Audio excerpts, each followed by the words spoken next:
علي وانا ابتيغا مبارك سوما ابتيغا ويان نكون ابتياشي باتي وهي ابتي مقعد صدح شيء حسين احمد عبد علي oo ku magac dheer ku magac dheer Xuseen Mandela aye sida marka gabayga noloshan ka tiri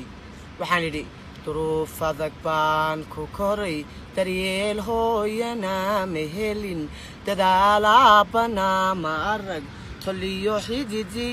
tamqada dadkana kumalihi walaal waxaanu hoydaa darbiga baahida dacalkayga tal ayaa dawarsiga baray darxuma badan baan qabaa tubkayga waxaa ku shidan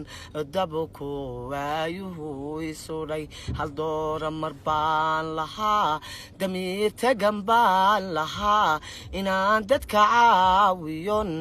digitoor noqdo waan jeclaa waxse la dakaamaya dantiga waayahay xidhay duliga nolosheen ku jiro daadaydu markay tagaan dugusiga iyagoo qurxoon ayaan qudha deeq mehelin farxadda wan kala dinaa waxaan gishadaa dirays maryaha duugin qubtan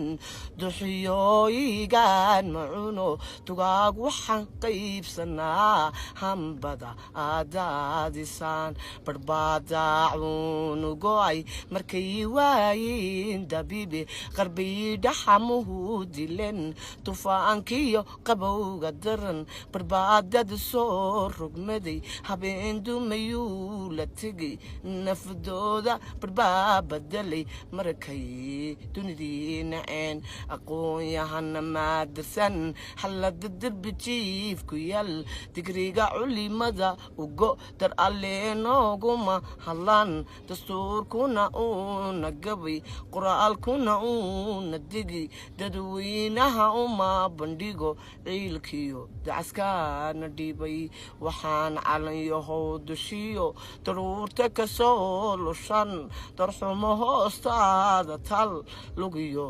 darandoorku maray